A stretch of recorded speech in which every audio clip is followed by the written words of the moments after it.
شركة نسر الشرق بتقدم لكم النهاردة ماكينة لحام سير موديل 301. الماكينة بتشتغل على كهربة البيت العادية 220 فولت. اشرح لكم شرح بسيط على المكنة.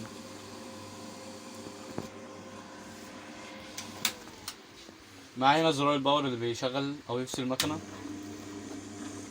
وده زرار المروحة اللي بتبرد الكيس بعد ما يتحمل. هي هنا اهي. وده زرار السخانات اللي بيلحم الاكياس هنا. معانا ده مؤشر للسرعة اللي بيبطئ او يسرع السير معانا. وده هنا درجة الحرارة تظبطها على حسب خامة الكيس.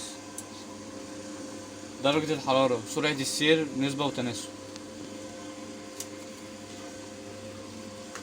معانا عينة اهي، كيس رز ما بيتسربش، رقم على نفس المكان. نجرب بقى الكيس اهو ألمونيا.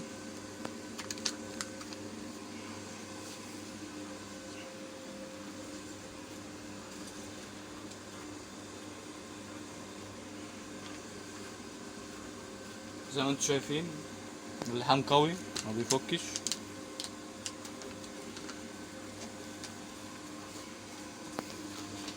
هنجرب على كيس ألمونيا من جوه وورق من بره.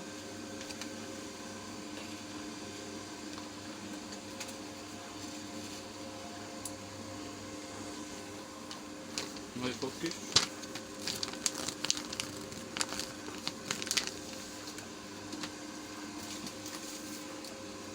على كيس بولقة مية شفاف.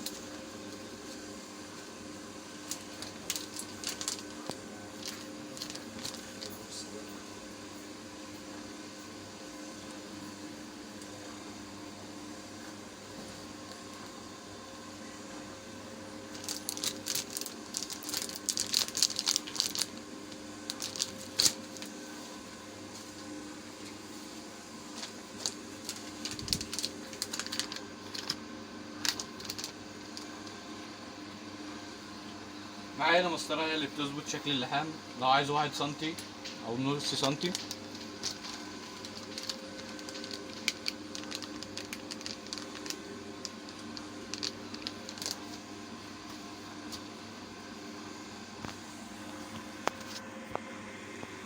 ماكينة لحام سير موديل 301 مقدمة لكم من شركة نسر الشرق. شرح خالد أشرف، فني كهربائي ميكانيك.